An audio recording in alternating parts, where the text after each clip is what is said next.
الحمد لله الواحد الأحد الفرد الصمد الذي لم يلد ولم يولد ولم يكن له كفوا أحد أحمده حمدا بلا أحد أشهد أن لا إله إلا الله وحده لا شريك له وأشهد أن محمدا عبده ورسوله اللهم صل على محمد وعلى آل محمد كما صليت على إبراهيم وعلى آل إبراهيم إنك حميد مجيد اللهم بارك على محمد وعلى آل محمد كما باركت على إبراهيم وعلى آل إبراهيم إنك حميد مجيد أما بعد فإن خير الحديث كتاب الله وخير الهدي هدي محمد صلى الله عليه وسلم وشر الأمور محدثاتها وكل محدثة بدعة وكل بدعة ضلالة وكل ضلالة في النار أعوذ بالله من الشيطان الرجيم يا أيها الذين آمنوا اتقوا الله حق تقاته ولا تموتن إلا وأنتم مسلمون أعوذ بالله من الشيطان الرجيم وأذن في الناس بالحج يأتوك رجالا وعلى كل ضامر يأتين من كل فج عميق. സ്നേഹാദരണീയരായ സഹോദരങ്ങളെ, സഹോദരികളെ, സർവ്വലോക രക്ഷിതാവായ അള്ളാഹുവിനെ സൂക്ഷിക്കണേ എന്ന് എന്നെയും നിങ്ങളെയും വളരെയധികം സ്നേഹത്തോടുകൂടെ ഓർമ്മപ്പെടുത്തുകയാണ്, ഉപദേശിക്കുകയാണ്. ലോകത്തിൻ്റെ വിവിധ ഭാഗങ്ങളിൽ നിന്ന് ലക്ഷക്കണക്കിന് വിശ്വാസികൾ പരിശുദ്ധമായ മിനാ താഴ്വരയിൽ ഒരുമിച്ചുകൂടുകയും ഹജ്ജ് കർമ്മത്തിന് ആരംഭം കുറിക്കുകയും ചെയ്യുന്ന സന്ദർഭത്തിലൂടെയാണ് വിശ്വാസികളായ നമ്മൾ ഓരോരുത്തരും കടന്നു പോകുന്നത്. നമുക്ക് പരിചയമുള്ളവരും നമ്മെ അറിയുന്നവരുമായ ധാരാളം ആളുകൾ പരിശുദ്ധമായ ഹജ്ജ് കർമ്മത്തിനു വേണ്ടി മക്കയിൽ എത്തിച്ചേർന്നിട്ടുണ്ട്. അല്ലാഹു സുബ്ഹാനഹു വ തആല ഈ വർഷത്തെ ഹജ്ജിൽ നമ്മുടെ സഹോദരങ്ങൾക്ക് പ്രയാസങ്ങളും ബുദ്ധിമുട്ടുകളും ഒന്നുമില്ലാതെ ഹജ്ജ് കർമ്മം പൂർത്തീകരിക്കാനും മഖ്ബൂലും മബ്റൂറുമായ ഹജ്ജ് നിർവഹിച്ച് മടങ്ങാനുമുള്ള തൗഫീഖ് നൽകട്ടെ എന്ന് ദുആ ചെയ്യുകയാണ്. ഹജ്ജിൻ്റെ പശ്ചാത്തലത്തിൽ വിശ്വാസികളായ നമ്മൾ ഓരോരുത്തരും മനസ്സിലാക്കേണ്ട ഏതാനും ചില കാര്യങ്ങൾ ശ്രദ്ധയിൽപ്പെടുത്താനാണ് ഇന്നത്തെ ഖുതുബയിലൂടെ ആഗ്രഹിക്കുന്നത്. മഹാനായ ഇബ്രാഹിം നബി അലൈഹിസ്സലാമിനോട് അല്ലാഹു സുബ്ഹാനഹു വ തആല ജനങ്ങളെ വിളിക്കാൻ വേണ്ടി കൽപ്പിച്ചത് വിശുദ്ധ ഖുർആനിലെ സൂറത്തു ഹജ്ജിലെ 27-ാമത്തെ ആയത്തിൽ നമുക്ക് വായിക്കാൻ സാധിക്കും. വഅദ്ദിൻ ഫിന്നാസി ബിൽ ഹജ്ജ്. അദാൻ എന്ന് പറഞ്ഞാൽ വിളംബരം ചെയ്യുന്നതിനാണ്. ഇഅ്ലാൻ എന്നതാണ് അദാൻ കൊണ്ട് ഉദ്ദേശിക്കുന്നത്. നമ്മൾ ബാങ്കിന് സാധാരണ അദാൻ എന്ന് പറയാറുണ്ട് അറബിയിൽ. അപ്പോൾ ഇവിടെ അള്ളാഹു കൽപ്പിക്കുകയാണ് വഅദ്ദിൻ, നീ വിളിക്കണം. ആരെയാണ് വിളിക്കേണ്ടത്? ജനങ്ങൾക്കിടയിൽ ഹജ്ജിനെക്കുറിച്ച് നീ വിളംബരം നടത്തണം. ഹജ്ജിന് വരാൻ വേണ്ടി ജനങ്ങളെ നീ വിളിക്കണം. നടന്നുകൊണ്ടും വിദൂരമായ മലമ്പാതകളിലൂടെ ഒട്ടകങ്ങളിലും മറ്റുമൊക്കെയായി ആ വിളി കേട്ട് ആയിരക്കണക്കിന് ആളുകൾ ഹജ്ജിനെത്തും എന്ന് റബ്ബിനറിയാം. അപ്പോൾ അല്ലാഹു സുബ്ഹാനഹു വ തആല പരിശുദ്ധമായ ഹജ്ജ് കർമ്മത്തിന് ജനങ്ങളെ ക്ഷണിക്കാൻ, ജനങ്ങളെ വിളിക്കാൻ ഇബ്രാഹിം നബിയോട് കൽപ്പിക്കുകയും ആ വിളി അദ്ദേഹം നടത്തുകയും അതിനുത്തരമേകിക്കൊണ്ട് അനേകായിരം മനുഷ്യർ ഹജ്ജ് കർമ്മത്തിന് ഓരോ വർഷങ്ങളിലും എത്തിക്കൊണ്ടിരിക്കുകയാണ്. ഒരുപക്ഷെ ഈ പള്ളിയിലിരിക്കുന്ന പല ആളുകളും ഹജ്ജ് ചെയ്തവരായിരിക്കാം. ഹജ്ജ് ചെയ്യാൻ അവസരം കിട്ടിയിട്ടില്ലാത്ത ആളുകളും നമ്മുടെയൊക്കെ കൂട്ടത്തിലുണ്ടാകാം. നമ്മൾ ഓരോരുത്തരും മനസ്സിലാക്കേണ്ടത് ഹജ്ജിന് നമ്മളെ ക്ഷണിച്ചത് അള്ളാഹുവാണ്. ഇബ്രാഹിം നബിയിലൂടെ അള്ളാഹു നമ്മളെ എല്ലാവരെയും ഹജ്ജിന് ക്ഷണിച്ചിട്ടുണ്ട്. ആ ക്ഷണം സ്വീകരിക്കാൻ നമുക്കെപ്പോഴാണോ സാധിക്കുന്നത് ആ സന്ദർഭത്തിൽ നമ്മളത് പൂർത്തീകരിക്കണം. ആ വിളിക്ക് നമ്മൾ ഉത്തരമേകണം. മഹാനായ ഉമർ റളിയല്ലാഹു അൻഹു പറഞ്ഞൊരു വാചകമുണ്ട്, ശുദ്ദുർരിഹാല ഫിൽ ഹജ്ജ്, ശുദ്ദുർരിഹാല ഫിൽ ഹജ്ജ് ഫഇന്നഹു അഹദുൽ ജിഹാദൈൻ എന്നാണ് അദ്ദേഹത്തിൻ്റെ വാചകം. നിങ്ങളെ ഹജ്ജിന് വേണ്ടി വാഹനത്തെ നിങ്ങൾ തയ്യാറാക്കുവിൻ. ഹജ്ജ് ചെയ്യാൻ നിങ്ങൾ റെഡിയാകണം, വാഹനത്തെ റെഡിയാക്കണം. എന്തുകൊണ്ടാണ്? അത് രണ്ട് ജിഹാദുകളിൽ ശ്രേഷ്ഠമായ ജിഹാദിൽപ്പെട്ട ഒരു ജിഹാദാണ് ഹജ്ജ് എന്നുള്ളത്. ജിഹാദിൻ്റെ സ്ഥാനം നമുക്കറിയാം. അള്ളാഹുവിൻ്റെ മാർഗത്തിൽ ധർമ്മസമരം നടത്തുന്ന, യുദ്ധം ചെയ്യുന്നതിൻ്റെ മഹത്വവും പ്രാധാന്യവും നമുക്കറിയാം. അങ്ങനെയുള്ള ജിഹാദിൽപ്പെട്ട ഒരു കാര്യമാണ് പരിശുദ്ധമായ ഹജ്ജ് കർമ്മം നിർവഹിക്കുക എന്നുള്ളത്. അതുകൊണ്ട് തന്നെ ഹജ്ജിന് വേണ്ടി നിങ്ങൾ വാഹനം റെഡിയാക്കണം, നിങ്ങൾ ധൃതി കാണിക്കണമെന്ന് മഹാനായ ഉമർ റളിയല്ലാഹു അൻഹു കൽപ്പിച്ചത് കാണാൻ സാധിക്കും. നബി സല്ലല്ലാഹു അലൈഹി വസല്ലമ പറഞ്ഞു, മൻ അറാദൽ ഹജ്ജ ഫൽയതഅജ്ജൽ. വല്ലാത്തൊരു പ്രയോഗമാണത്. മൻ അറാദൽ ഹജ്ജ, ആരെങ്കിലും ഹജ്ജ് ഉദ്ദേശിക്കുന്നുണ്ട് എങ്കിൽ ഫൽയതഅജ്ജൽ, അവൻ അതിന് ധൃതി കാണിക്കട്ടെ എന്നാണ്. സാധാരണ ഇസ്ലാമിൻ്റെ നിയമങ്ങൾ നമ്മൾ പരിശോധിക്കുമ്പോൾ ഇസ്ലാമിൻ്റെ നിയമങ്ങളിൽ കാണാൻ സാധിക്കുന്നത് ധൃതി പൈശാചികമാണ് എന്നാണ്, അജലത്ത് ശൈത്താനിൽ നിന്നാണ് എന്നാണ് പറയാം. എന്നാൽ നന്മയുടെ കാര്യങ്ങളിൽ അജലത്ത് കാണിക്കണം. വസാരിഉ ഇലാ മഗ്ഫിറത്തിൻ മിർ റബ്ബിക്കും വജന്നത്തിൻ അർദുഹാ അസ്സമാവാതു വൽ അർദ്. അള്ളാഹുവിൻ്റെ പാപമോചനത്തിലേക്കും സ്വർഗത്തിലേക്കും നിങ്ങൾ ധൃതി കാണിക്കണം. അപ്പം ഇബാദത്തുകൾ ചെയ്യാൻ നമ്മൾ ധൃതി കാണിക്കണം. മറ്റുള്ള കാര്യങ്ങളിൽ നിന്ന് നമ്മൾ സാവകാശം വാഹനം ഓടിക്കുമ്പോൾ വേഗതയിൽ ഓടിക്കാൻ പാടില്ല. വാഹനം ഓടിക്കുമ്പോൾ അവിടെ അജലത്ത് എന്താണ്? ശൈത്താനീയത്താണ്. അത് പാടില്ലാത്ത കാര്യമാണ്. അങ്ങനെ നിയമങ്ങളൊക്കെ പാലിച്ചു വേണം നമ്മളതൊക്കെ ചെയ്യാൻ. പക്ഷെ നന്മയുടെ കാര്യത്തിൽ എന്ത് വേണം? ധൃതി കാണിക്കണമെന്നാണ് പ്രവാചകൻ സല്ലല്ലാഹു അലൈഹി വസല്ലമയുടെ കൽപ്പന. റസൂലുള്ളാഹി വീണ്ടും പറഞ്ഞു, അയ്യുഹന്നാസ് ഖദ് ഫറദല്ലാഹു അലൈക്കുമുൽ ഹജ്ജ ഫഹുജ്ജു. സ്വഹീഹായ ഹദീത്താണ്. അല്ലയോ മനുഷ്യന്മാർ, അല്ലയോ ജനങ്ങളെ, അള്ളാഹു നിങ്ങളുടെ മേൽ ഹജ്ജ് നിർബന്ധമാക്കിയിട്ടുണ്ട്. അതുകൊണ്ട് നിങ്ങൾ എന്ത് ചെയ്യണം? നിങ്ങൾ ഹജ്ജ് ചെയ്യണമെന്ന് പ്രവാചകൻ സല്ലല്ലാഹു അലൈഹി വസല്ലമ കൽപ്പിച്ചത് ഇമാം മുസ്ലിം ഉദ്ധരിക്കുന്ന ഹദീത്തിൽ നമുക്ക് വായിക്കാൻ സാധിക്കും. അപ്പോൾ അള്ളാഹു സുബ്ഹാനഹു വ തആല ഹജ്ജിന് നമ്മളെ വിളിച്ചു. ആ വിളിക്ക് നമ്മൾ ഉത്തരം കൊടുക്കണം. പ്രവാചകൻ സല്ലല്ലാഹു അലൈഹി വസല്ലമ പറഞ്ഞു, വിശ്വാസികളുടെ മേൽ ഹജ്ജ് നിർബന്ധമാണ്. അതുകൊണ്ട് ഹജ്ജ് ചെയ്യണം. എപ്പോൾ ചെയ്യണം?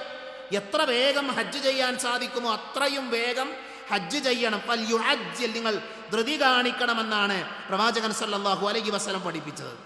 ഈ ഒരു ഹദീത്തിൽ പ്രവാചക തിരുമേനി ഹജ്ജുമായി ബന്ധപ്പെട്ട വിഷയം പറയുന്നത് കാണുമ്പോൾ അതിൻ്റെ ഗൗരവം നമുക്ക് മനസ്സിലാക്കാൻ സാധിക്കും. പ്രവാചകൻ പറഞ്ഞു, തഅജ്ജലു ഇലൽ ഹജ്ജി, നിങ്ങൾ ഹജ്ജിന് ധൃതി കാണിക്കണം. ഏത് ഹജ്ജിന്? നിർബന്ധമായ ഹജ്ജിന്. എന്നിട്ട് പറഞ്ഞു, ഫഇന്ന അഹദകും ലാ യദ്രി മാ യഅരിദു ലഹു. നാളെ എന്താ സംഭവിക്കുക നമുക്ക് ആർക്കും അറിയില്ല. നാളെ നമ്മൾ ഉണ്ടാകും, നമുക്ക് ആർക്കും ഉറപ്പില്ല. മനസ്സിലായില്ല? അതുകൊണ്ട് തന്നെ എന്ത് വേണം? ഹജ്ജ് ചെയ്യാനുള്ള ത്വാഖത്തെത്തിയാൽ, ശാരീരികമായി, സാമ്പത്തികമായി, മാനസികമായി നമുക്ക് ഹജ്ജിനുള്ള ശേഷി എത്തിയാൽ നമ്മൾ എന്ത് ചെയ്യാൻ പാടില്ല? നമ്മൾ അമാന്തിച്ച് നിൽക്കാൻ പാടില്ല, നമ്മൾ മടി കാണിക്കാൻ പാടില്ല. വേഗം ഹജ്ജ് ചെയ്യണം. സാധാരണ ആളുകൾ പറയും, പ്രായമായാൽ ചെയ്യേണ്ട ഒരു ഇബാദത്തായിക്കൊണ്ടാണ് പലപ്പോഴും ആളുകൾ ഹജ്ജിനെ കാണാറുള്ളത്. കുറേ വയസ്സായിട്ട് ചെയ്യേണ്ട ഒരു ഇബാദത്തായിട്ട്. യഥാർത്ഥത്തിൽ ഹജ്ജ് എന്നുള്ളത് മറ്റു ഇബാദത്തുകളെ വെച്ച് നോക്കുമ്പോൾ ഒരു മനുഷ്യന് കുറച്ചുകൂടെ ആരോഗ്യം ആവശ്യമുള്ള ഇബാദത്താണ് ഹജ്ജ് എന്നുള്ളത്. മറ്റുള്ള ആരാധന പോലെയല്ല. നമസ്കാരം എന്ന് പറഞ്ഞാൽ അത് നമുക്ക് പള്ളിയിൽ വരാം, നമ്മുടെ അടുത്താണ്. ഇനി പള്ളിയിൽ വരാത്ത സാധിക്കാത്ത ആൾക്ക് എന്ത് ചെയ്യുക? വീട്ടിൽ നിന്ന് നിസ്കരിക്കാം. നോമ്പും അതേപോലെ തന്നെ രോഗികളാണ്, അവർക്ക് ഒഴിവാക്കുക, അവർക്ക് ഫിദിയ കൊടുക്കുക. എന്നാൽ സഹോദരങ്ങളെ, ഹജ്ജാകുന്ന ഇബാദത്ത് ചെയ്യാൻ ആരോഗ്യം ആവശ്യമാണ്. അപ്പം അതുകൊണ്ട് തന്നെ നമ്മൾ പ്രായമേറെ ചെന്ന് വയസ്സായിട്ട് ചെയ്യുന്നൊരു കർമ്മമായി ഹജ്ജിനെ നമ്മൾ മനസ്സിലാക്കാൻ പാടില്ല. ഹജ്ജിന് ആരോഗ്യമുള്ള സമയത്താണ്. കാരണം എന്താ, ഹജ്ജുൽ അക്ബർ നടക്കുന്ന ദുൽഹിജ്ജ 10 അന്നത്തെ കർമ്മങ്ങൾ എടുത്തു നോക്കൂ നിങ്ങൾ. അന്ന് ജംറത്തുൽ കുബ്രയിൽ കല്ലെറിയണം. ആ കല്ലേറ് അന്നത്തെ ദിവസം മാത്രമേ നടത്താൻ പാടുള്ളൂ. എത്ര ആളുകളുണ്ട് കല്ലെറിയാൻ? ഏകദേശം ഈ വർഷത്തെ കണക്ക് ഞാൻ പരിശോധിക്കുമ്പോൾ 15 ലക്ഷത്തിലധികം ആളുകൾ, ഔദ്യോഗിക കണക്ക് പ്രകാരം 15 ലക്ഷത്തിലധികം ഹാജിമാർ മക്കയിലുണ്ട്. ഈ 15 ലക്ഷം ആളുകൾ അവർ കല്ലെറിയേണ്ട ദിവസം ഏതാ? ദുൽഹിജ്ജ 10 നോക്കൂ നിങ്ങൾ. ഒരു 1000 ആള് ഈ പള്ളിയിലേക്ക് വന്നാൽ എന്തൊക്കെ അവസ്ഥ? 1000 ആളുകൾ ഈ പള്ളിയിൽ ഒരുമിച്ച് കൂടിയാൽ നമുക്ക് പ്രയാസം ഉണ്ടാകും, സ്വാഭാവികമാണ്. ആ സ്ഥലത്ത് 15 ലക്ഷത്തോളം ആളുകൾ ഒരുമിച്ച് ചേരുന്ന ഒരു മഹാസംഗമം, അവിടെ ആരോഗ്യ ആവശ്യമുണ്ട്. അതുകൊണ്ട് തന്നെ എന്ത് വേണം, നമ്മൾ ഓരോരുത്തരും ഹജ്ജാകുന്ന ഇബാദത്ത് ചെയ്യാൻ ശ്രദ്ധിക്കേണ്ടത് എപ്പോഴാണ്? ആരോഗ്യമുള്ള സമയത്ത് തന്നെ ഹജ്ജ് ചെയ്യാൻ വേണ്ടി നമ്മൾ ശ്രദ്ധിക്കണം. പ്രവാചകൻ സല്ലല്ലാഹു അലൈഹി വസല്ലമ വീണ്ടും പറഞ്ഞു, ഇന്ന അബ്ദൻ, ഒരു മനുഷ്യൻ, ഒരു അടിമ, അയാൾ എന്ത് ചെയ്തു? അയാൾക്ക് ഹജ്ജ് ചെയ്യാനുള്ള സൗഖ്യമുണ്ടായി, അവൻ്റെ ആരോഗ്യമുണ്ട്, അതേപോലെ തന്നെ ഉപജീവന മാർഗം വിശാലമാക്കി, എല്ലാ സൗകര്യങ്ങളും ഉണ്ടായി ഒരാൾക്ക് ഹജ്ജ് ചെയ്യാൻ. ഈ ഹദീത്ത് നമ്മളെല്ലാവരും ഗൗരവത്തിൽ കാണേണ്ടതാണ്. സാമ്പത്തികമായിക്കൊണ്ടും ശാരീരികമായിക്കൊണ്ടും യാത്ര ചെയ്യാൻ എല്ലാ സൗകര്യം ഒരാൾക്കുണ്ട് ഹജ്ജ് ചെയ്യാൻ. എന്നിട്ടും അവൻ ഹജ്ജ് ചെയ്തിട്ടില്ല എങ്കിൽ, 5 വർഷക്കാലം എന്നിട്ടും അവൻ ഹജ്ജ് ചെയ്തിട്ടില്ല എങ്കിൽ അവൻ നന്മയിൽ നിന്ന് തടയപ്പെട്ടവനാണ് എന്നാണ് പ്രവാചകൻ സല്ലല്ലാഹു അലൈഹി വസല്ലമയുടെ അധ്യാപനം. ആലോചിച്ച് നോക്കൂ സഹോദരൻ, എത്രമാത്രം ഗൗരവമുള്ള വിഷയമാണ്. ഒരു തവണ ഹജ്ജ് ചെയ്യാനുള്ള ശേഷി ഉണ്ടായിട്ട് നമ്മളത് ചെയ്യാതെ പിന്തിപ്പിക്കുകയാണ് എങ്കിൽ, ചില ഹദീത്തുകൾ പ്രകാരം അവന് യഹൂദികളിൽപ്പെട്ടവനാണ്, നസ്രാണികളിൽപ്പെട്ടവനാണ് എന്നൊക്കെ നമുക്ക് വായിക്കാൻ സാധിക്കും. അതുകൊണ്ട് ഹജ്ജിൻ്റെ പ്രാധാന്യം നമ്മൾ മനസ്സിലാക്കി സാധിക്കുന്ന എത്ര വേഗം ഹജ്ജ് ചെയ്യാൻ വിശ്വാസികളായ എല്ലാവരും ഒരുങ്ങണം. അപ്പോൾ ഇപ്പം തന്നെ ചെറിയ കുട്ടികളായിരിക്കുമ്പോൾ തന്നെ നമ്മൾ പ്ലാൻ ചെയ്യണം ഹജ്ജ് ചെയ്യാൻ. ഹജ്ജിനെ കുറിച്ചുള്ള ചിന്ത ഉണ്ടാകണം, ഹജ്ജിനുള്ള ഒരുക്കങ്ങൾ നടത്തണം. കാരണം മറ്റു ഇബാദത്തുകൾ പോലെയല്ല, അതിന് സാമ്പത്തികമായ ബാധ്യത ഉണ്ട് ഹജ്ജ് ചെയ്യണമെങ്കിൽ. അതേപോലെ തന്നെ ആരോഗ്യപരമായ കഴിവുണ്ടാകേണ്ടത്, യാത്രാ സൗകര്യങ്ങൾ ഉണ്ടാകേണ്ടതുണ്ട്. അതുകൊണ്ട് തന്നെ ഹജ്ജിനുള്ള ഒരുക്കങ്ങൾ നമ്മളെല്ലാവരും നടത്തണം. എന്തുകൊണ്ട്? റസൂലുള്ളാഹി സ്വല്ലല്ലാഹു അലൈഹി വസല്ലമ പറഞ്ഞു, മൻ ഹജ്ജ ലില്ലാഹി ഫലം യർഫുത് വലം യഫ്സുഖ് റജഅ കയൗമി വലത്തു ഉമ്മുഹു എന്നാണ്. ഹജ്ജ് ചെയ്ത് ഒരാൾ മടങ്ങാണ്. ആ ഹജ്ജ് അല്ലാഹ് പഠിപ്പിച്ചതുപോലെ തമ്മാടിത്തല്ലാതെ തോന്നിവാസമൊന്നുമില്ലാതെ നല്ല രീതിയിൽ ഹജ്ജ് ചെയ്ത് ഒരാൾ മടങ്ങുകയാണെങ്കിൽ അയാൾ ആരെപ്പോലെയാണെന്ന, ഒരു ഉമ്മ പ്രസവിച്ച കുഞ്ഞിനെ പോലെ പരിശുദ്ധനാണ് എന്നാണ് പ്രവാചകൻ സല്ലല്ലാഹു അലൈഹി വസല്ലമ നമ്മളെ പഠിപ്പിച്ചത്. അതുകൊണ്ട് ഒരു ഉമ്മ പ്രസവിച്ച കുഞ്ഞിനെ പോലെ പാപങ്ങളില്ലാതെ സുരക്ഷിതരായി മടങ്ങാനുള്ള ഒരവസരം റബ്ബ് നമുക്ക് നൽകുന്നുണ്ട്. അതിനെ നമ്മൾ എന്ത് ചെയ്യണം? എല്ലാവരും ഉപയോഗപ്പെടുത്തണം. ഹജ്ജിൻ്റെ ഏറ്റവും പ്രധാനപ്പെട്ട സന്ദേശം എന്ന് പറഞ്ഞാൽ അത് തൗഹീദാണ് എന്ന വിഷയത്തിൽ യാതൊരു സംശയവുമില്ല. ഹജ്ജിൻ്റെ മെയിൻ സന്ദേശം എന്താ? തൗഹീദാണ്. തൗഹീദ് എന്ന് പറയുമ്പോൾ നോക്കൂ നിങ്ങൾ, ഹജ്ജിലെ വിശ്വാസികളുടെ മന്ത്രം എന്താണ്? തൽബിയത്താണ്. ലബ്ബൈക് അല്ലാഹുമ്മ ലബ്ബൈക് ലബ്ബൈക ലാ ശരീക ലക ലബ്ബൈക് ഇന്നൽ ഹംദ വന്നിഅമത ലക വൽ മുൽക് ലാ ശരീക ലക്. എന്താ ഈ തൽബിയത്തിലൂടെ വിശ്വാസികൾ പറയുന്ന വാചകം? അല്ലാഹുവേ, നിന്റെ വിളിക്ക് ഉത്തരമേകി ഞങ്ങളിതാ വന്നിരിക്കുന്നു, നിനക്കൊരു പങ്കുകാരനുമില്ല, നീ മാത്രമാണ് ആരാധനക്ക് അർഹനായിട്ടുള്ളത്, നീ അല്ലാതെ മറ്റാരെയും ഞങ്ങൾ ആരാധിക്കുന്നില്ല.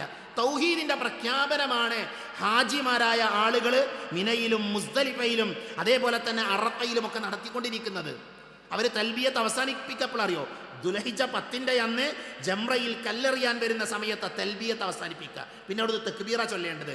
അത്രയും സമയം, ഏകദേശം ദുൽഹിജ്ജ 8, 9, 10 ഈ 3 ദിവസങ്ങളിൽ ലക്ഷക്കണക്കിന് ഹാജിമാരിങ്ങനെ പറയാണ്, ലബ്ബൈക് അല്ലാഹുമ്മ ലബ്ബൈക്, അല്ലാഹുവേ നിന്റെ വിളിക്ക് ഉത്തരമേകി ഞങ്ങളിതാ വന്നിട്ടുണ്ട്, നിനക്ക് പങ്കുകാരില്ല, നീ മാത്രമാണ് ആരാധനക്കർഹൻ. തൗഹീദ് നമ്മളെ പ്രഖ്യാപിക്കണം യഥാർത്ഥത്തിൽ ഹജ്ജിൻ്റെ സന്ദേശം എന്ന് പറയുന്നത്. അപ്പം അതുകൊണ്ട് തന്നെ ആ സന്ദേശം നമ്മൾ ഉൾക്കൊള്ളണം. നമ്മുടെ ജീവിതത്തിൽ ഒരിക്കലും അല്ലാഹു അല്ലാത്ത ആളുകളെ വിളിച്ച് പ്രാർത്ഥിക്കുന്ന, അവരോട് സഹായം തേടുന്ന, അവരെ മുമ്പിൽ പോയി സുജൂദ് ചെയ്യുന്ന, അവരോട് നമ്മുടെ സങ്കടം പറയുന്ന ആളുകളായിട്ട് നമ്മൾ മാറാൻ പാടില്ല. കാരണം പ്രവാചകന്മാർ പഠിപ്പിച്ച ആദർശത്തിന് അത് എതിരാണ് എന്ന് നമ്മൾ മനസ്സിലാക്കുക. അതുകൊണ്ട് തന്നെ ഹജ്ജ് ചെയ്യാൻ നമ്മളെല്ലാവരും ധൃതി കാണിക്കണം. ഹജ്ജിൻ്റെ മഹത്വം നമ്മൾ അറിയണം, ഹജ്ജ് കർമ്മത്തെക്കുറിച്ച് നമ്മൾ പഠിക്കണം. പക്ഷേ നമ്മളെ സംബന്ധിച്ചിടത്തോളം ഈ തവണ നമ്മൾ ആരും ഹജ്ജിന് പോയിട്ടില്ല. നമ്മളിവിടെ ഉള്ളത്, നമുക്ക് ആഗ്രഹമുണ്ട് ഹജ്ജ് ചെയ്യാൻ. സഹോദരങ്ങളെ, പ്രവാചകൻ സല്ലല്ലാഹു അലൈഹി വസല്ലമ ഈ സന്ദർഭത്തിൽ പ്രവാചക തിരുമേനിയുടെ ചില അധ്യാപനങ്ങളിലേക്ക് നമ്മൾ കാതുകൊടുത്താൽ നമുക്ക് വലിയ സന്തോഷം നൽകുന്ന കാര്യമുണ്ട്. ഒരു വിശ്വാസിയായ മനുഷ്യൻ അവൻ ഹജ്ജിന് പോകാതെ തന്നെ, അതിനർത്ഥം പോകണ്ടെന്നല്ല, ഹജ്ജിന് പോകണം, പക്ഷേ ഹജ്ജിന് പോകാതെ തന്നെ ഹജ്ജ് ചെയ്ത പ്രതിഫലം കിട്ടുന്ന ഒരുപാട് കർമ്മമുണ്ട്. ഹജ്ജ് ചെയ്ത പ്രതിഫലം കിട്ടുന്ന ഒരുപാട് കർമ്മങ്ങൾ ഇതിലുണ്ട്. ഇസ്ലാമിൽ പ്രവാചകൻ സല്ലല്ലാഹു അലൈഹി വസല്ലമ നമ്മളെ പഠിപ്പിച്ചിട്ടുണ്ട്. അതുകൊണ്ട് തന്നെ നമ്മൾ എന്ത് ചെയ്യണം? ഹജ്ജ് ചെയ്യാൻ സാധിക്കാത്ത ആളുകൾ നല്ലോണം ശ്രദ്ധിക്കണം ഈ കർമ്മങ്ങൾ ചെയ്യാൻ. അതിലേതാ ഒന്ന്? അതിലൊന്ന് നിർബന്ധമായ നമസ്കാരത്തിന് പള്ളിയിൽ പോകുക എന്നുള്ളതാണ്. നിർബന്ധമായ നമസ്കാരത്തിന് പള്ളിയിൽ പോയാൽ അവന് ഹജ്ജ് ചെയ്ത പ്രതിഫലമുണ്ട് എന്നാണ് നബി സല്ലല്ലാഹു അലൈഹി വസല്ലം പറയുന്നത്. എൻ്റെ വാചകമല്ല, റസൂലുള്ളാഹി സ്വല്ലല്ലാഹു അലൈഹി വസല്ലം പറഞ്ഞു, മൻ ഖറജ മിൻ ബൈതിഹി മുതതഹിറൻ ഇലാ സ്വലാത്തിൻ മക്തൂബ ഫഅജ്റുഹു കഅജ്രിൽ ഹാജിൽ മുഹറം. എന്താ പ്രവാചകന്റെ അധ്യാപനം? ഒരാള് ശുദ്ധി വരുത്തിയാൽ എന്ത് പള്ളിയിലേക്ക് പോകുകയാണ്. അങ്ങനെ പള്ളിയിൽ പോയി അവൻ നിർബന്ധമായ നമസ്കാരം നിർവഹിച്ചാൽ അവന് ഹജ്ജ് ചെയ്ത പ്രതിഫലം ഉണ്ട് എന്നാ നബി സല്ലല്ലാഹു അലൈഹി വസല്ലം പറയുന്നത്. അപ്പോൾ ഒരു ദിവസം നോക്കൂ നിങ്ങൾ, ഒരു ദിവസം നമുക്ക് 5 നേരം പള്ളിയിൽ പോയി നമസ്കരിച്ചാൽ 5 ഹജ്ജ് ചെയ്ത പ്രതിഫലം സ്വന്തമാക്കാൻ പറ്റും. സുബ്ഹാനല്ലാഹ്. ഒരു ഹജ്ജ് ചെയ്താലുള്ള പ്രതിഫലം എത്രയാ? 5 ഹജ്ജ് ചെയ്ത കൂലി നമ്മുടെ നാട്ടിൽ, നമ്മുടെ വീട്ടിൽ, അഥവാ നമ്മൾ പള്ളിയിൽ പോയി നമസ്കരിച്ചാൽ നമുക്ക് നേടിയെടുക്കാൻ പറ്റുമെന്നാണ് റസൂലുള്ളാഹി സ്വല്ലല്ലാഹു അലൈഹി വസല്ലമ നമ്മളെ പഠിപ്പിച്ചത്. ആ ഹദീത്തിൽ ളുഹാ നമസ്കാരത്തിന് ഒരാൾ പള്ളിയിൽ വരികയാണെങ്കിൽ അവനും ഹജ്ജ് ചെയ്ത പ്രതിഫലമുണ്ട് എന്ന് ഹദീത്തിൽ നമുക്ക് വായിക്കാൻ പറ്റും. സ്വഹീഹായ ഹദീത്താണ്, മനസ്സിലായില്ല? അപ്പോൾ 5 നേരം പള്ളിയിൽ പോയി ജമാഅത്തായിട്ട് നിസ്കരിച്ചാൽ അവൻ എന്തുണ്ട്? അവനൊരു ഹജ്ജ് ചെയ്ത പ്രതിഫലമുണ്ട്. അതേപോലെ തന്നെ സുബഹി നമസ്കാരത്തിന്റെ സമയത്ത് റസൂലുള്ളാഹി പറഞ്ഞു, മൻ സല്ല അൽ ഫജ്റ ഫി ജമാഅ ثم قعد يذكر الله حتى تطلع الشمس ثم صلى ركعتين كانت له كأجر حجة وعمرة. വളരെ മാറൂഫായ ഹദീത്താണ്. ഈ ഹദീത്തിനെ കുറിച്ച് ചില പണ്ഡിതന്മാർക്കിടയിൽ അഭിപ്രായ വ്യത്യാസമുണ്ട്. ചില പണ്ഡിതന്മാർ ഈ ഹദീസ് ദുർബല എന്ന് പറഞ്ഞിട്ടുണ്ട്. ഞാനിത് പറഞ്ഞത് എന്തുകൊണ്ടാണ്? പഠിക്കുന്ന ആൾക്കാരുണ്ടാകും, അതുകൊണ്ട് തന്നെ അവർക്കൊരു സംശയം ഉണ്ടാകാതിരിക്കാൻ വേണ്ടിയാണ്. പക്ഷെ സലഫി ലോകത്തെ ഉലമാക്കൾ എല്ലാവരും ഈ ഹദീസ് ഉദ്ധരിക്കാറുണ്ട്. അവരുടെ പ്രസംഗങ്ങളിലും അവരുടെ സംസാരങ്ങളിലും അവർ പറഞ്ഞത് ഈ ഹദീസ് അമലെടുക്കാൻ പറ്റുന്ന ഹദീത്താണെന്ന്. എന്താ പറഞ്ഞതിൻ്റെ അർത്ഥം എന്താ? ഒരാൾ സുബഹിക്ക് പള്ളിയിൽ വന്നു സുബഹി നിസ്കരിക്കാൻ, എന്നിട്ട് അവൻ എന്ത് ചെയ്തു? നമസ്കാരം കഴിഞ്ഞ് സൂര്യോദയത്തിൻ്റെ സമയം വരെ പള്ളിയിൽ തന്നെ ദിക്റുകളിലും ദുആകളിലും കഴിച്ചുകൂട്ടി. അങ്ങനെയാണ് എങ്കിൽ എന്നിട്ട് അവന് ആ സമയം കഴിഞ്ഞ് 2 റക്അത്ത്, സൂര്യോദയം കഴിഞ്ഞ് 2 റക്അത്ത് നിസ്കരിച്ചവൻ പോവുകയാണ് എങ്കിൽ അവനൊരു ഹജ്ജും ഉംറയും ചെയ്ത കൂലിയുണ്ട്. ഒരു ഹജ്ജും ഉംറയും ചെയ്ത കൂലി. മക്കൾ ഇവിടെ വന്നിരിക്കും, സംസാരിക്കാൻ പാടില്ല, ഇവിടെ വന്നിരിക്കും, ചാരിക്കാർ ഇവിടെ വന്നിരിക്കും. അപ്പോൾ അവർക്ക് എന്തുണ്ട്? അവർക്ക് ഹജ്ജും ഉംറയും ചെയ്ത പ്രതിഫലമുണ്ട് എന്ന് റസൂലുള്ളാഹി സ്വല്ലല്ലാഹു അലൈഹി വസല്ലമ പഠിപ്പിക്കുകയാണ്. നോക്കൂ നിങ്ങൾ, നിർബന്ധ നമസ്കാരത്തിൽ പങ്കെടുത്ത് 5 നേരത്തെ പള്ളിയിൽ പോയാൽ 5 ഹജ്ജ് ചെയ്ത കൂലി. സുബൈക്കാണെങ്കിലോ സുബൈക്ക് വന്നപ്പോൾ 2 ഹജ്ജ് ചെയ്ത കൂലി കിട്ടും. ഇനി അവിടെ ഒരു ഹദീത്ത് കൂടെ റസൂലുള്ളാഹി പറഞ്ഞു, ഒരാൾ പള്ളിയിലേക്ക് വരിക. ഇപ്പം ഇന്ന് നമ്മൾ പള്ളിയിൽ വന്ന ആൾക്കാരാണ്, ഞാൻ ഖുത്ബ പറയാൻ വന്ന ആളാണ്, നിങ്ങൾ ഖുത്ബ കേൾക്കാൻ വേണ്ടി വന്ന ആളാണ്. പ്രവാചകൻ പറഞ്ഞു, ഒരാൾ ഇൽമ് പറയാനോ കേൾക്കാനോ വേണ്ടി പള്ളിയിൽ വന്നാൽ അവനൊരു ഹജ്ജ് ചെയ്ത കൂലി ഉണ്ടെന്നാണ്. എല്ലാ വെള്ളിയാഴ്ച നമുക്ക് എന്ത് കിട്ടും? ഒന്ന് ജമാഅത്തിന് വന്ന കൂലി, ഒരു ഹജ്ജ് ചെയ്ത കൂലി. അതോടൊപ്പം തന്നെ നമ്മുടെ ഇൽമ് കേൾക്കാൻ, ദീന് കേൾക്കാൻ, മതപരമായ വിജ്ഞാനം ആഗ്രഹിച്ച് പള്ളിയിൽ വന്നാൽ ഇമാം ത്വബറാനി ഉദ്ധരിക്കുന്ന സ്വഹീഹായ ഹദീസിൽ കാണാം, മൻ ഗദാ ഇലൽ മസ്ജിദി ലാ യുരീദു ഇല്ലാ അൻ യതഅല്ലമ ഖൈറൻ ഔ യുഅല്ലിമുഹു കാന ലഹു കഅജ്രി ഹാജിൻ താമ. അവന് പരിപൂർണമായ ഒരു ഹജ്ജ് ചെയ്ത പ്രതിഫലമുണ്ട് എന്നാണ് പ്രവാചകൻ സല്ലല്ലാഹു അലൈഹി വസല്ലം പഠിപ്പിക്കുന്നത്. എത്ര വലിയ സൗഭാഗ്യമാണ് സഹോദരങ്ങളെ! നമ്മുടെ അറിവില്ലായ്മ കാരണം, നമ്മുടെ അശ്രദ്ധ കാരണം വലിയ പ്രതിഫലങ്ങളാണ് നമുക്ക് നഷ്ടപ്പെടുന്നത്. യഥാർത്ഥത്തിൽ ഞാൻ എണ്ണി പറഞ്ഞ കാര്യങ്ങളൊക്കെ ചെയ്യുന്ന ആൾക്കാരെ ഞാനും നിങ്ങളൊക്കെ. നമ്മൾ പള്ളിയിൽ ജമാഅത്ത് നിസ്കരിക്കാൻ വരുന്നുണ്ട്, നമ്മൾ വിജ്ഞാനവേദികളിൽ ഇൽമിൻ്റെ സദസ്സുകളിൽ പങ്കെടുക്കുന്ന ആൾക്കാരാണ്. പല ആളുകളും ഖുർആൻ ഓതി പിന്നെ ഉദയം വരെ പള്ളിയിൽ ഇരിക്കുന്ന ആൾക്കാർ. ഇതൊക്കെ ചെയ്താൽ എന്തുണ്ട്? ഇതൊക്കെ ചെയ്തയാൾക്ക് ഹജ്ജും ഉംറയും നിർവഹിച്ച പ്രതിഫലമുണ്ട് എന്നാണ് റസൂലുള്ളാഹി സ്വല്ലല്ലാഹു അലൈഹി വസല്ലമ നമ്മളെ പഠിപ്പിച്ചത്. അതുകൊണ്ട് തന്നെ നമ്മൾ എന്ത് വേണമെന്നറിയോ? നമ്മുടെ പള്ളിയിൽ വിജ്ഞാനത്തിൻ്റെ സദസ്സുകൾ ഉണ്ടാക്കണം, ഖുർആൻ പഠിപ്പിക്കുന്ന, ഹദീസ് പഠിക്കുന്ന ക്ലാസ്സുകൾ ഉണ്ടാക്കണം.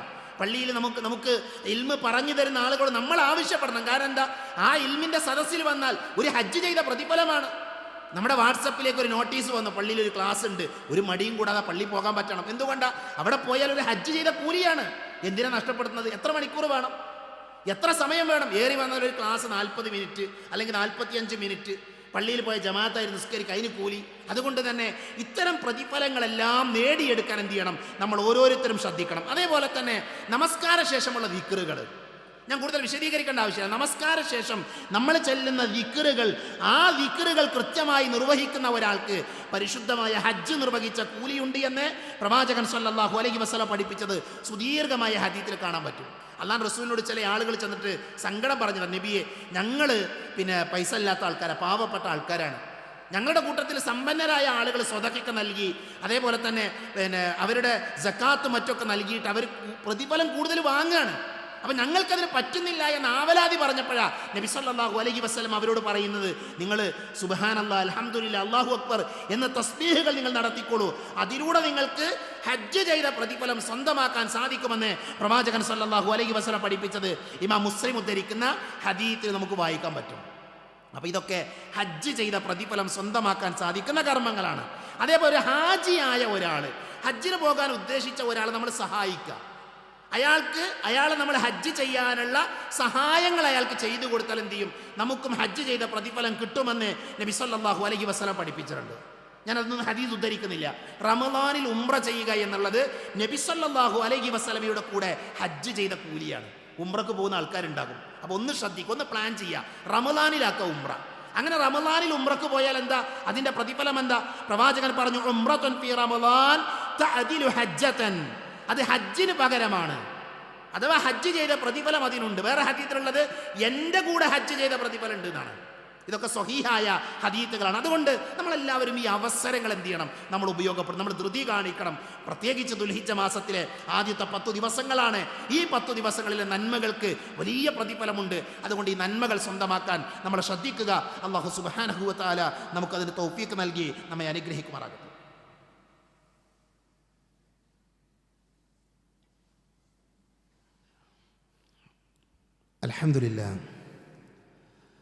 അൽഹംദുലില്ലാഹില്ലദീ അല്ലമ ബിൽ ഖലം അല്ലമൽ ഇൻസാന മാ ലം യഅലം വസ്സലാത്തു വസ്സലാമു അലാ അഷ്റഫിൽ മുർസലീൻ വഅലാ ആലിഹി വഅസ്ഹാബിഹി അജ്മഈൻ അമ്മാ ബഅദ്.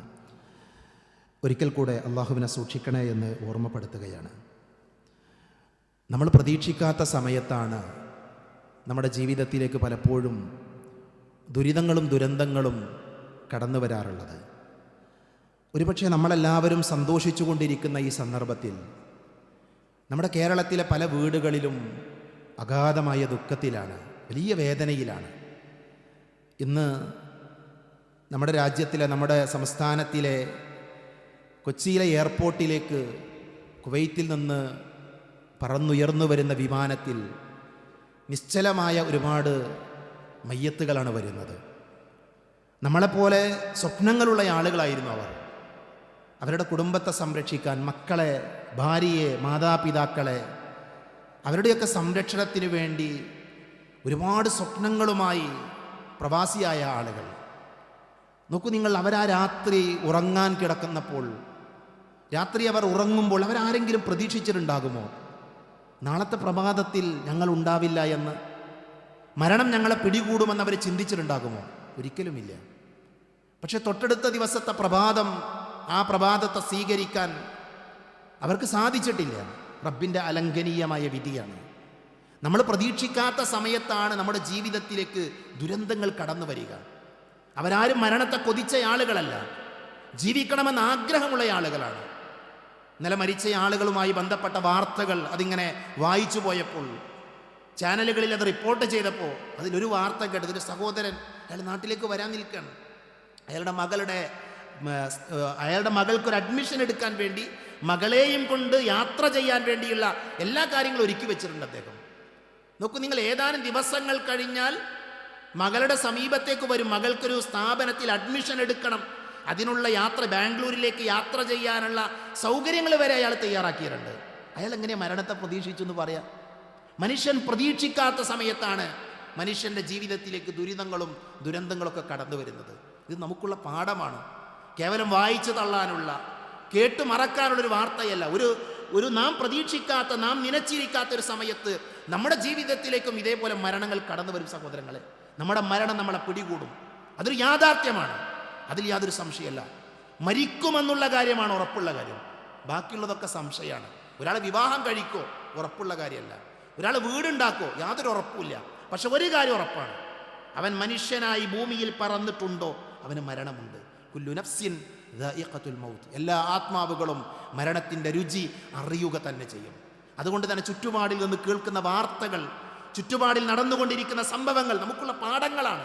നമ്മുടെ മരണത്തെക്കുറിച്ച് ആലോചിക്കാൻ, നമ്മുടെ ജീവിതത്തെ ശുദ്ധീകരിക്കാൻ. മരണത്തിനപ്പുറം എന്താ? മരണത്തിനപ്പുറം നമ്മൾ എന്ത് ചെയ്തു വെച്ചു? കബറിൽ പോയി കിടക്കാൻ എന്താ നമ്മുടെ കയ്യിൽ വിഭവമുള്ളത്? സംസാരിക്കുന്ന ഞാൻ ആലോചിക്കണം, കേൾക്കുന്ന നിങ്ങൾ ചിന്തിക്കണം. നമസ്കാരമുണ്ടോ? ദാനധർമ്മങ്ങളുണ്ടോ? ദിക്റുകളുണ്ടോ? ഖുർആൻ പാരായണമുണ്ടോ? നമ്മുടെ ഉമ്മയോട് നല്ല നിലയിലാണോ പെരുമാറുന്നത്? നമ്മുടെ ഉപ്പ പറഞ്ഞത് നമ്മൾ അനുസരിക്കാറുണ്ടോ? നമ്മുടെ അധ്യാപകരോട്, അധ്യാപികമാരോട് മാന്യമായി പെരുമാറുന്നവരാണോ?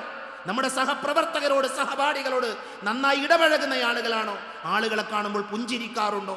അയൽവാസിയോടുള്ള മര്യാദകൾ പാലിക്കുന്നവനാണോ? അങ്ങനെ ഇസ്ലാം പഠിപ്പിച്ചൊരുപാട് നന്മകളുണ്ട്, സുഹൃതങ്ങളുണ്ട് നമുക്ക് ചെയ്യാൻ സാധിക്കുന്നത്. ചെയ്യാൻ പറ്റാത്ത ഒന്നും അല്ലാഹു നമ്മളോട് കൽപ്പിച്ചിട്ടില്ല. അതുകൊണ്ട് തന്നെ നമ്മുടെ ജീവിതത്തെ ധന്യമാക്കണമെന്ന ഓർമ്മപ്പെടുത്തലുകൾ നമ്മുടെ ചുറ്റുപാടിൽ നിന്ന് നമ്മൾ കേട്ടുകൊണ്ടിരിക്കുന്നുണ്ട്. അതിൽ നിന്ന് പാഠം ഉൾക്കൊള്ളാൻ നമുക്ക് സാധിക്കണം. നമ്മൾ ദുൽഹിജ്ജ മാസത്തിലാണ്. ദുൽഹിജ്ജ മാസത്തിലെ ദുൽഹിജ്ജ 10 എന്ന് പറയുന്നത് പെരുന്നാളിൻ്റെ ദിവസമാണ്. വിശ്വാസികൾക്ക് അല്ലാഹു ആഹ്ലാദിക്കാൻ, സന്തോഷിക്കാൻ നൽകിയ 2 ആഘോഷങ്ങളിലെ ഒരു ആഘോഷത്തിൻ്റെ ദിവസമാണ് ദുൽഹിജ്ജ 10, ബലിപെരുന്നാളിൻ്റെ സുദിനം. ഇൻഷാ അല്ലാഹ് ഈ പള്ളിയിൽ ഈദ് നമസ്കാരമുണ്ട്. പെരുന്നാൾ നമസ്കരിക്കാനുള്ള സൗകര്യം ഈ പള്ളിയിൽ ഉണ്ടാകും. പെരുന്നാൾ ഖുത്ബയും അതേപോലെ തന്നെ പെരുന്നാൾ നമസ്കാരവും ബലി അറുക്കലും ഈ പള്ളിയിലും പരിസരത്തും നടക്കുന്നുണ്ട്. നമ്മളെല്ലാവരും അതിൽ കൃത്യമായി പങ്കെടുക്കാൻ വേണ്ടി ശ്രദ്ധിക്കണമെന്ന് സാന്ദർഭികമായി ഓർമ്മപ്പെടുത്തുകയാണ്. അല്ലാഹു സുബ്ഹാനഹു വ തആല അവനെ അനുസരിച്ച്, അവൻ്റെ പ്രവാചകന്റെ കൽപ്പനകൾ ജീവിതത്തിൽ പ്രാവർത്തികമാക്കി ജീവിക്കുന്ന നല്ല വിശ്വാസികളുടെ കൂട്ടത്തിൽ എന്നെയും നിങ്ങളെയും ഉൾപ്പെടുത്തി അനുഗ്രഹിക്കുമാറാകട്ടെ. അറിഞ്ഞുമറിയാതെയും നമ്മുടെ ജീവിതത്തിൽ സംഭവിച്ചു പോയ ചെറുതും വലുതുമായ എല്ലാ തെറ്റുകുറ്റങ്ങളും അല്ലാഹു പുറത്ത് മാപ്പാക്കി തരുമാറാകട്ടെ. രോഗം കൊണ്ട് ബുദ്ധിമുട്ടുന്ന ധാരാളം ആളുകൾ അല്ലാഹു അവർക്ക് ശിഫ നൽകുമാറാകട്ടെ. മരണപ്പെട്ടു പോയ ആളുകൾക്ക് അല്ലാഹു മഗ്ഫിറത്ത് നൽകി അനുഗ്രഹിക്കുമാറാകട്ടെ. ജോലിയില്ലാതെ കഷ്ടപ്പെടുന്ന ധാരാളം സഹോദരങ്ങളുടെ അല്ലാഹു അവർക്ക് നല്ല ജോലി നൽകിയവരെ അനുഗ്രഹിക്കുമാറാകട്ടെ. കുവൈത്തിൽ മരണപ്പെട്ട നമ്മുടെ സഹോദരങ്ങൾ, വിശ്വാസികളായ നമ്മുടെ സഹോദരങ്ങളുടെ പാപങ്ങൾ അല്ലാഹു പുറത്തു കൊടുക്കുമാറാകട്ടെ. മരണപ്പെട്ടു പോയ ആളുകളുടെ ബന്ധുക്കൾക്ക് സമാധാനവും സന്തോഷവും നൽകി അല്ലാഹു അനുഗ്രഹിക്കുമാറാകട്ടെ. അവർക്ക് നഷ്ടപ്പെട്ടതിൽ ക്ഷമിക്കാനുള്ള കരുത്ത് അല്ലാഹു നൽകുമാറാകട്ടെ. ഹജ്ജ് ചെയ്യാൻ മക്കയിലെത്തിയ നമ്മുടെ സഹോദരങ്ങൾക്ക് പ്രയാസങ്ങളില്ലാതെ ഹജ്ജ് ചെയ്യാനുള്ള തൗഫീഖ് അല്ലാഹു നൽകി അനുഗ്രഹിക്കുമാറാകട്ടെ. അല്ലാഹുമ്മ ഗഫിർ ലിൽ മുഅ്മിനീന വൽ മുഅ്മിനാത്ത് വൽ മുസ്ലിമീന വൽ മുസ്ലിമാത്ത് അൽഅഹ്യാഅ മിൻഹും വൽ അംവാത്ത്. അല്ലാഹുമ്മ അജിരിനാ മിനൻ നാർ, അല്ലാഹുമ്മ അജിരിനാ മിനൻ നാർ, അല്ലാഹുമ്മ അജിരിനാ മിനൻ നാർ. റബ്ബനാ ആതിനാ ഫിദ് ദുനിയ ഹസന വഫിൽ ആഖിറതി ഹസനതൻ വഖിനാ അദാബൻ നാർ. ആമീൻ ആമീൻ ബിറഹ്മതിക യാ അർഹമർ റഹീമീൻ.